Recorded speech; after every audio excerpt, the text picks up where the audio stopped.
എഫ്ഐആറിൽ പറയുന്നത്. മന്ത്രി പറഞ്ഞു.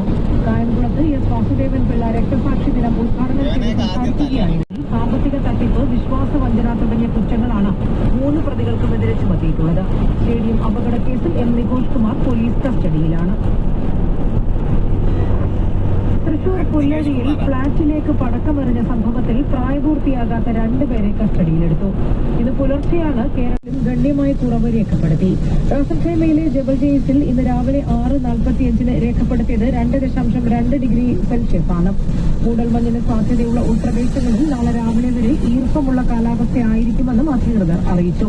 അസ്ഥിര കാലാവസ്ഥയുടെ പശ്ചാത്തലത്തിൽ വാഹനം ഓടിക്കുന്നവർ ജാഗ്രത പുലർത്തണമെന്ന് പോലീസ് നിർദ്ദേശം നൽകി. ബോർഡർ ഗവാസ്കർ